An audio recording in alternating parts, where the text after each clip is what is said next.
18 মে 2025 তাৰিখৰ পৰা এক গুৰুত্বপূৰ্ণ পৰিৱৰ্তন হ'বলৈ গৈ আছে কাৰণ ৰাহুৱে গতি সলনি কৰি আছে গতিকে আপোনালোকৰ ইয়াৰ প্ৰত্যক্ষ আৰু পৰোক্ষ প্ৰভাৱ দেখিবলৈ সক্ষম হ'ব গতিকে আপোনালোকে এই ভিডিঅ'টোৰ জৰিয়তে আপোনালোকে সতৰ্ক হ'ব লাগিব নে আপোনালোকৰ ভাগ্য উজ্বলি উঠিব তাৰ বিষয়ে জানিবলৈ সক্ষম হ'ব গতিকে ভিডিঅ'টো সম্পূৰ্ণকৈ চাব ৰাহুৰ ট্ৰেনজিটৰ কথা ক'বলৈ যোৱাৰ আগতে আপোনালোকৰ আগত মই আলোচনা কৰিম আজি ৰাহু কি হয় 18 মে 2025 ত ক'লে যাব কোন ৰাশিত ভাগ্য চমকিব আৰু কোনে হ'ব লাগিব সতৰ্ক লগতে থাকিব বিশেষ উপায় ৰাহুৰ দুখ নাশৰ উপায়বোৰ থাকিব গতিকে আহক ভিডিঅ'টো আৰম্ভ কৰোঁ ৰাহু হৈছে এক প্ৰকাৰৰ ছায়া গ্ৰহ ৰাহুৰ ছায়া গ্ৰহ হোৱাৰ বহুতো কাহিনী এটা আছে যিটো মই আপোনালোকক মোৰ দ্বিতীয় চেনেল এষ্ট্ৰ অসমত আপোনালোকে পাব গতিকে ডেছক্ৰিপশ্যনত লিংক আছে সেই চেনেলটো আপোনালোকে ছাবস্ক্ৰাইব কৰি ৰাখিব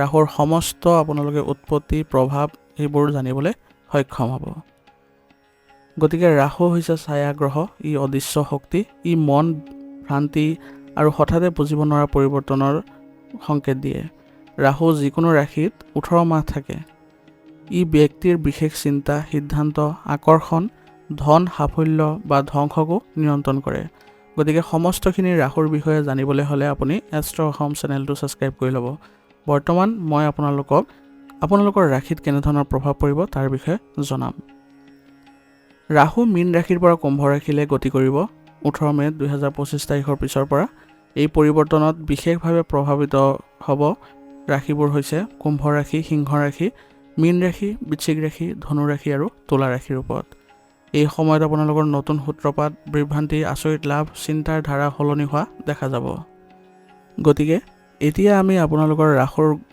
ট্ৰানজিটৰ ফলত 12 ৰাশিৰ পূৰ্ণাংগ বিশ্লেষণ দাঙি ধৰিম ভাগ্যশালী আৰু সতৰ্ক ৰাশিবোৰৰ লগতে দিম গতিকে আহক আৰম্ভ কৰোঁ প্ৰথম ৰাশিটো হৈছে মেষ ৰাশিত ৰাহুৱে 12 নম্বৰ ঘৰত তেওঁলোকৰ ট্ৰানজিট হ'ব বা গতি পৰিৱৰ্তন কৰিব ইয়াৰ ফলত আপোনালোকৰ কিছুমান বিশেষ প্ৰভাৱ পৰিব যেনে ধৰণৰ আপোনাৰ অবাঞ্ছিত খৰচ বৃদ্ধি পাব পাৰে বিদেশ ভ্ৰমণ বা চিকিৎসাৰ লগত জড়িত কিছু খৰচ আপোনাক আমনি কৰিব পাৰে গোপন শত্ৰুৰ পৰা কিবা ক্ষতি হোৱাৰ আশংকা আছে গতিকে আপোনালোকে ধৈৰ্য আৰু ধ্যানৰ মাধ্যমেৰে উন্নতি কৰিবলৈ যত্ন কৰিব লাগিব আৰু ৰাহুৰ প্ৰভাৱ কিছু পৰিমাণে কম কৰিবলৈ হ'লে ওং ৰাং ৰাহুৱে নমঃ প্ৰতি শনিবাৰে 108 বাৰ জপ কৰিব ইয়ে আপোনালোকক বহুতো সকাহ দিব আৰু দান হিচাপে আপোনালোকে কলা তিল দান কৰিব পাৰে প্ৰত্যেক শনিবাৰে ইয়াৰ ফলত আপোনাৰ প্ৰভাৱ কিছু কম দেখা পাব দ্বিতীয় ৰাশিটো হৈছে বৃষ ৰাশি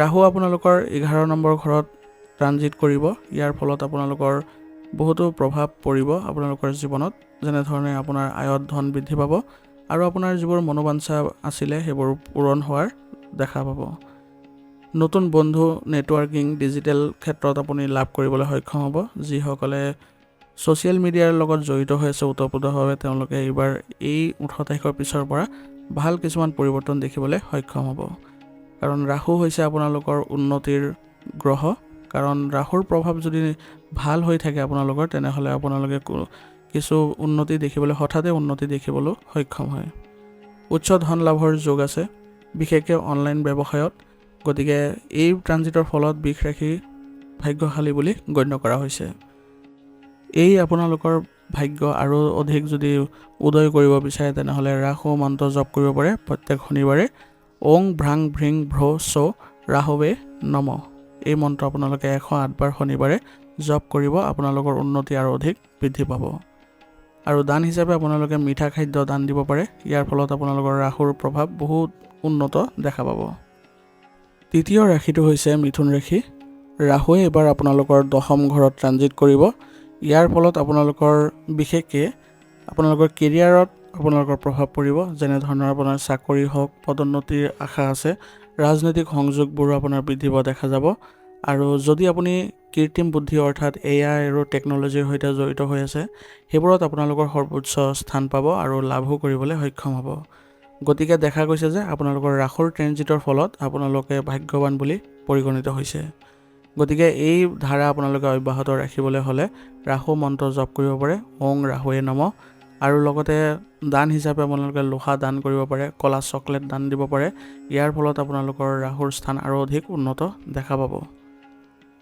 চতুৰ্থ ভাগ্যশালী ৰাশিটো হৈছে কৰ্কট ৰাশি। কৰ্কট ৰাশিৰ ৰাহু ট্ৰেনজিট কৰিব নৱম ঘৰত। নৱম ঘৰৰ আপোনাৰ ভাগ্যৰ দুৱাৰ খোল খাব আৰু আপোনাৰ যি ধাৰ্মিক ক্ষেত্ৰ আছে সেই ধাৰ্মিক ক্ষেত্ৰতো আপোনাৰ কিছু আপোনালোকৰ প্ৰভাৱ থাকিব, আগ্ৰহ বৃদ্ধি পাব আৰু দেউতাৰ পক্ষৰ পৰা কিছু আপোনালোকৰ প্ৰভাৱ থাকিব, তেওঁলোকে আপোনাক সহায় কৰিব।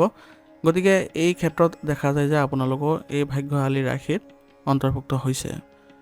গতিকে পিতৃ সম্বন্ধীয় যিবোৰ উন্নতি আছে সেইবোৰ দেখিবলৈ সক্ষম হ'ব। বিদেশৰ শিক্ষা বা তীৰ্থযাত্ৰাৰ সম্ভাৱনা আছে আৰু আপোনাৰ ভাগ্যও আপোনাক বহু পৰিমাণে সহায় কৰিব। ৰাহুৰ এই গতি অব্যাহত ৰাখিবলৈ হ'লে আপোনালোকে ওং নমো ভগৱতে বাসুদেৱায় মন্ত্ৰ জাপ কৰিব পাৰে আৰু দান হিচাপে আপোনালোকে ধৰ্মগ্ৰন্থ কাৰোবাক দান কৰক। ই আপোনালোকৰ আৰু অধিক উন্নতি দেখা পাব। পঞ্চম ৰাশিটো হৈছে সিংহ ৰাশি। সিংহ ৰাশিৰ ৰাহু অষ্টম ঘৰত ট্ৰানজিট কৰিব। ইয়াৰ ফলত আপোনালোকৰ হঠাৎ লাভ দেখা পাব। গুপ্ত সম্পত্তি আপোনালোকে পোৱাৰ সম্ভাৱনা থাকিব। তান্ত্ৰিক বা আধ্যাত্মিক গুণেৰে বৃদ্ধি পাব। অৰ্থাৎ ৰাহুই হৈছে আপোনালোকৰ এইবোৰ গুণৰ অধিকাৰী। গতিকে কেতিয়াবা হঠাতে লাভ কৰি দিব, কিন্তু আপুনি গম নাপাব যে ক'ৰ পৰা এইবোৰ আহিছে, কিন্তু এইবোৰ আপোনাৰ ৰাহুৰ ভাল প্ৰভাৱৰ ফলত দেখা পোৱা যায়। ছাত্ৰ ছাত্ৰী বিশেষকৈ পৰীক্ষা গৱেষণাৰ ক্ষেত্ৰত জড়িত লোকসকলৰ ভাল ফলাফল দেখা পাব। বিশেষকৈ যিসকলে গৱেষণা কৰি আছে তেওঁলোকৰ প্ৰকল্পবোৰ সম্পূৰ্ণ হ'ব আৰু তেওঁলোকে উচ্চ শিক্ষা লাভ কৰাত সক্ষম হ'ব। আৰু এই ধাৰা আপোনালোকৰ অব্যাহত ৰাখিবলৈ হ'লে ৰাহু মন্ত্ৰ জপ কৰিব লাগিব, কাৰণ এইবাৰ আপোনালোকে ভাগ্যশালী ৰাশিত অন্তৰ্ভুক্ত হৈছে ৰাহুৰ ট্ৰেনজিটৰ ফলত। গতিকে ৰাহু মন্ত্ৰ জপ কৰাৰ লগে লগে আপোনালোকে এই ধাৰা অব্যাহত ৰাখিবলৈ সক্ষম হ'ব। কাৰণ ৰাহু যদি আপোনালোকৰ ভাল স্থানত ট্ৰানজিট কৰে তেনেহ'লে এই ধাৰা আপোনালোকৰ 18 মাহ পৰ্যন্ত চলে। সেইবাবে এই ধাৰা অব্যাহত ৰাখিবলৈ হ'লে ৰাহু মন্ত্ৰ জপ কৰক, যিটো হৈছে ওং ৰাং ৰাহুৱে নম। এইটো প্ৰত্যেক শনিবাৰে আপোনালোকে 108 বাৰ জপ কৰিব। আৰু দান হিচাপে আপোনালোকে প্ৰত্যেক শনিবাৰে সেউজীয়া কাপোৰ দান দিব পাৰে বা ক'লা ৰঙৰ ডালি দান দিব পাৰে। ষষ্ঠ ৰাশিটো হৈছে কন্যা ৰাশি। কন্যা ৰাশিৰ ৰাহু সপ্তম ঘৰত তেওঁলোকৰ এইবাৰ ট্ৰানজিট ঘটিব। গতিকে ইয়াৰ ফলত আপোনালোকৰ কিছু প্ৰভাৱ দেখা পাব, যিহেতু বিবাহিক জীৱনত আপোনালোকৰ চাপ বৃদ্ধি পাব। ব্যৱসায়িক সহযোগিতাত কিছু সন্দেহৰ সৃষ্টি হ'ব। গতিকে দেখা গৈছে যে আপোনালোকৰ এই ৰাহু ট্ৰেনজিটৰ ফলত আপোনালোকে অলপ সতৰ্ক হ'ব লাগিব, কাৰণ আপোনালোকে এই ক্ষেত্ৰত অলপ নেতিবাচক প্ৰভাৱ দেখা পাব, যিহেতু ৰাহুৰ ট্ৰেনজিট হৈছে আপোনালোকৰ সপ্তম ঘৰত। এই ঘৰটো হ'ল আপোনালোকৰ বিবাহ আৰু ব্যৱসায়ৰ লগত জড়িত। গতিকে যুঁজি থাকিলে আপোনালোকে সফলতা নিশ্চয় লাভ কৰিব, কিন্তু তথাপিও সাৱধান হ'ব লাগিব।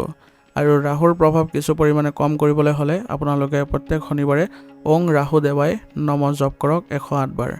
আৰু শনিবাৰে আপোনালোকে কাৰোবাক ক'লা কাপোৰ দান কৰক। এতিয়া সপ্তম ৰাশিটো হৈছে তুলা ৰাশি। তুলা ৰাশিৰ ৰাহু সপ্তম ঘৰত ট্ৰানজিট কৰিব, যাৰ ফলত আপোনালোকৰ অংশীদাৰিত্ব ব্যৱসায় আৰু আপোনালোকৰ বিবাহিত জীৱনত প্ৰভাৱ পৰিব। গতিকে বৈবাহিক জীৱনত আপুনি ধৈৰ্য ধৰিব লাগিব। ব্যৱসায়িক ক্ষেত্ৰত যিসকলে অংশীদাৰিত্বৰ ক্ষেত্ৰৰ সৈতে জড়িত হৈ আছে তেওঁলোকেও সতৰ্কতা অৱলম্বন কৰিব লাগিব।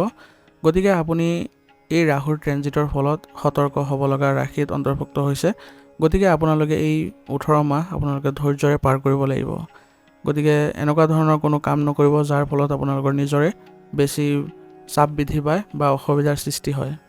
নিজৰ দাম্পত্য জীৱনত আপোনালোকে বিশ্বাস ৰখাটো গুৰুত্বপূৰ্ণ হ'ব আৰু মানসিক সংযোগৰ ক্ষেত্ৰত আপুনি অলপ সংযত হ'ব লাগিব, যাতে কাকো আপুনি কটু কথা নকয়। আৰু নিজৰ ইগ'ত আপুনি অলপ নিয়ন্ত্ৰণ ৰাখিব লাগিব, কাৰণ ইগ'ৰ ফলতো আপোনালোকৰ সংঘাত হোৱাৰ সম্ভাৱনা থাকিব। গতিকে আপোনালোকে ৰাহুৰ প্ৰভাৱ কম কৰিবলৈ হ'লে প্ৰত্যেক শনিবাৰে আপোনালোকে ৰাহু মন্ত্ৰ জপ কৰক ওং ৰাহুৱে নম 108 বাৰ। আৰু দান হিচাপে আপোনালোকে নীলা কাপোৰ দান দিব শনিবাৰে। আৰু আপোনালোকে যদি ক'লা কুকুৰক সদায় ভোজন কৰায় তেনেহ'লে আপোনালোক এই ৰাহুৰ প্ৰভাৱ বহু পৰিমাণে কম দেখা পাব। অষ্টম ৰাশিটো হৈছে বৃশ্চিক ৰাশি। বৃশ্চিক ৰাশিৰ ৰাহুৱে ষষ্ঠ ঘৰত ট্ৰানজিট কৰিছে। এই স্থানত আপোনালোকৰ চাকৰিৰ ক্ষেত্ৰত বা আপোনালোকৰ ডাঙৰ সিদ্ধান্ত লোৱাৰ ক্ষেত্ৰত কিছু প্ৰভাৱ পৰিব পাৰে। গতিকে আপোনালোকে এই ৰাহুৰ ট্ৰেনজিটৰ ফলত অলপ সাৱধান হ'ব লাগিব। বিশেষকৈ আপোনালোকে চাকৰি আৰু ঋণ সম্পৰ্কীয় ক্ষেত্ৰত অলপ সাৱধান হ'ব লাগিব আৰু ডাঙৰ ডাঙৰ সিদ্ধান্ত লোৱাৰ আগতে পৰিপক্ক চিন্তা কৰাৰ চেষ্টা কৰিব। লগতে স্বাস্থ্য, কৰ্মক্ষেত্ৰ আৰু আইনী বিষয়বোৰো আপোনাৰ জীৱনলৈ নতুন এক পৰিৱৰ্তন আনিব। গতিকে এই পৰিৱৰ্তন আপোনালোকৰ বাবে তেতিয়া ভাল বুলি গণ্য কৰিব যেতিয়া আপোনাৰ ৰাহুৰ প্ৰভাৱ কিছু পৰিমাণে কম কৰিব পাৰিব। গতিকে ৰাহুৰ অশুভ প্ৰভাৱ যদি কম কৰিব বিচাৰে তেনেহ'লে আপুনি ক'লা কুকুৰক সদায় আপুনি ভোজন কৰাওক আৰু লগতে আপোনালোকে প্ৰত্যেক শনিবাৰে ওং হ্ৰীং ৰাহুৱে নমঃ মন্ত্ৰ জপ কৰক। ইয়াৰ ফলত আপোনালোকৰ ৰাহু ভাল হৈ আহিব লাহে ধীৰে। আৰু আপোনালোকে স্বাস্থ্যৰ ক্ষেত্ৰত অলপ উদাসীন নহ'ব, কাৰণ এই ক্ষেত্ৰত আপোনালোকৰ কিছু বেয়া প্ৰভাৱ পৰিব। এতিয়া নৱম ৰাশিটো হৈছে ধনু ৰাশি। ধনু ৰাশিৰ ৰাহুৱে পঞ্চম ঘৰত ট্ৰানজিট কৰিব। ইয়াৰ ফলত আপোনালোকৰ সৃষ্টিশীল কামত আপোনালোকৰ মনোযোগ বৃদ্ধি পাব। শিক্ষাৰ্থীৰ জীৱনত এক শুভ সময়ৰ সুযোগ পাব আৰু প্ৰেমিক প্ৰেমিকাৰ ক্ষেত্ৰত ভাল প্ৰভাৱ দেখা পাব। গতিকে ধনু ৰাশিৰ জাতকসকলে এইবাৰ ৰাহুৰ ট্ৰেনজিটৰ ফলত আপোনালোকে ভাগ্যশালী ৰাশিত অন্তৰ্ভুক্ত হৈছে আৰু এই পৰিৱৰ্তন আপোনালোকে বহু সময়লৈকে বজাই ৰাখিব পাৰিব। কাৰণ ৰাহুৱে যেতিয়া গ্ৰহৰ শুভ প্ৰভাৱ দেখুৱায় তেনেহ'লে 18 মাহ এটা ৰাশিতে থাকি যায়। আপোনালোকে নতুন চিন্তা কৰিব পাৰিব আৰু চিন্তা শক্তিও বৃদ্ধি পাব আৰু আপোনাৰ যিবোৰ মানসিক চাপ আছিলে সেইবোৰ লাহে ধীৰে নাইকিয়া হ'ব। আৰু যিসকল ব্যক্তি সৃষ্টিশীল কামৰ প্ৰতি জড়িত হৈ আছে তেওঁলোকে এইবাৰ উচ্চ লাভ কৰিবলৈ সক্ষম হ'ব আৰু তেওঁলোকৰ উন্নতি আৰু যি আপোনালোকৰ সন্মান আছে সেইবোৰো বৃদ্ধি পোৱা দেখা যাব। কিন্তু আপোনালোকে এটা ক্ষেত্ৰত সাৱধান হ'ব লাগিব যাতে চিন্তাবোৰ অতিমাত্ৰা উদ্বেগৰ ৰূপ ল'ব পাৰে। গতিকে চিন্তাবোৰ অতিমাত্ৰা নকৰিব, আপুনি ইতিবাচক হৈ থাকিবলৈ যত্ন কৰিব। আৰু ৰাহুৰ শুভ প্ৰভাৱ আৰু অধিক বৃদ্ধি কৰিবলৈ হ'লে আপোনালোকে প্ৰত্যেক শনিবাৰে 108 বাৰ ওং ৰাহুৱে নমঃ জপ কৰিব। আৰু দান হিচাপে আপোনালোকে শনিবাৰে আপোনালোকে ক'লা তিল দান দিব পাৰে। দশম ৰাশিটো হৈছে মকৰ ৰাশি। মকৰ ৰাশিত ৰাহুৱে চতুৰ্থ ঘৰত ট্ৰানজিট কৰিব আৰু ইয়াৰ ফলত আপোনালোকৰ ঘৰ, সম্পত্তি আৰু মাতৃৰ দিশত আপোনালোকে কিছু সতৰ্ক হ'ব লাগিব, কাৰণ আপোনালোকৰ সিদ্ধান্তই আপোনালোকৰ জীৱন সলাই দিব পাৰে। গতিকে আপোনালোকৰ পৰিয়ালৰ ক্ষেত্ৰত আৰু সিদ্ধান্তবোৰ অলপ ভাবি চিন্তি আৰু সাৱধানে ল'ব লাগিব, নহ'লে ইয়াৰ প্ৰভাৱ বেয়া পৰিব। গতিকে সম্পত্তিৰ বিনিয়োগৰ ক্ষেত্ৰত যদি আপুনি আগবাঢ়িছে তেনেহ'লে আকৌ এবাৰ আপুনি ভাবি চাব লাগিব। আৰু মাতৃৰ দিশত অলপ অসুবিধাৰ সৃষ্টি হৈছে, গতিকে তেওঁলোকৰ সৈতে ভাল সম্পৰ্ক বজাই ৰাখিবলৈ চেষ্টা কৰিব লাগিব। বিশেষকৈ আপোনাৰ আত্মীয় স্বজনৰ লগত সম্পৰ্কত সমতা বজাই ৰাখিলে আপোনালোকৰ এই পৰিয়ালৰ ক্ষেত্ৰত কিছু ভাল প্ৰভাৱ আহিব। আৰু ৰাহুৰ অশুভ প্ৰভাৱ কম কৰিবলৈ হ'লে আপোনালোকে শনিবাৰে ওং ৰাহুৱে নমঃ 108 বাৰ জপ কৰক আৰু প্ৰত্যেক শনিবাৰে আপোনালোকে ক'লা তিল দান কৰক। আৰু প্ৰত্যেক সোমবাৰে আপোনালোকে শিৱ মন্দিৰ দৰ্শন কৰক। ইয়াৰ ফলত আপোনালোকৰ এই প্ৰভাৱ কিছু পৰিমাণে কম হ'ব। 11তম ৰাশিটো হৈছে কুম্ভ ৰাশি। কুম্ভ ৰাশিত এইবাৰ ৰাহুৱে তৃতীয় ঘৰত ট্ৰেনজিট কৰিব। ইয়াৰ ফলত আপোনালোকৰ যোগাযোগ আৰু আপোনালোকৰ যিবোৰ সংযোগ আছে সেইবোৰত অভূতপূৰ্ব সফলতা পাব আৰু ইয়াৰ ফলত আপোনাৰ সাহসো বৃদ্ধি পাব, ক'ৰবালৈ ভ্ৰমণ আদি কৰিব পৰা সুবিধা পাব। গতিকে ৰাহুৰ আপোনালোকৰ ভাগ্যশালী ৰাশিত আপোনালোকে অন্তৰ্ভুক্ত হৈছে আৰু এইবোৰ আপোনালোকে বহু সময়লৈকে অনুভৱ কৰিব পাৰিব। অৰ্থাৎ আপোনালোকে অহা 18 মাহলৈকে এই ট্ৰানজিট আপোনালোকৰ শুভ ফল দিব। এইবাৰ ৰাহুৰ ট্ৰানজিটৰ ফলত আপোনালোকৰ মনত যি ভয় আছিলে সেইবোৰ আঁতৰ হ'ব আৰু আপোনালোকে মানুহক আকৰ্ষণ কৰাৰ ক্ষমতাও বৃদ্ধি পাব, যাৰ ফলত আপোনাৰ জনসংযোগ বৃদ্ধি পোৱাৰ ফলত আপোনাৰ লাভজনক পৰিস্থিতিৰ সৃষ্টি হ'ব। আৰু যিসকলে মিডিয়াৰ ক্ষেত্ৰত জড়িত হৈ আছে তেওঁলোকক অভূতপূৰ্ব সফলতা লাভ কৰিব, সন্মান বৃদ্ধি পোৱা দেখা যাব। কিন্তু অতিৰিক্ত আপোনালোকৰ অহংকাৰ পৰিত্যাগ কৰিব লাগিব, ইয়াৰ ফলত আপোনালোকৰ এই উন্নতিৰ যাত্ৰা অব্যাহত থাকিব। গতিকে ৰাহুৰ এই শুভ সময়খিনিৰ আপুনি সুযোগ উঠাবলৈ যত্ন কৰক আৰু প্ৰত্যেক শনিবাৰে আপোনালোকে ওং ৰাহুৱে নমঃ 108 বাৰ জপ কৰিব আৰু প্ৰত্যেক শনিবাৰে আপোনালোকে ক'লা কাপোৰ বা নীলা কাপোৰ দান দিবলৈ চেষ্টা কৰিব। এতিয়া শেষৰ ৰাশিটো হৈছে মীন ৰাশি। ৰাহুৱে এইবাৰ মীন ৰাশিৰ দ্বিতীয় ঘৰত ট্ৰানজিট কৰিব, অৰ্থাৎ আপোনালোকৰ যি বিত্ত আৰু পৰিয়ালৰ ক্ষেত্ৰত আছে সেইখিনিত আপোনালোকৰ প্ৰভাৱ পেলাব আৰু এই প্ৰভাৱ আপোনালোকৰ বাবে ভাল হ'ব, উন্নতি আনিব। গতিকে আপোনালোকেও এইবাৰ ৰাহুৰ ট্ৰানজিটৰ ফলত ভাগ্যশালী ৰাশিত অন্তৰ্ভুক্ত হৈছে।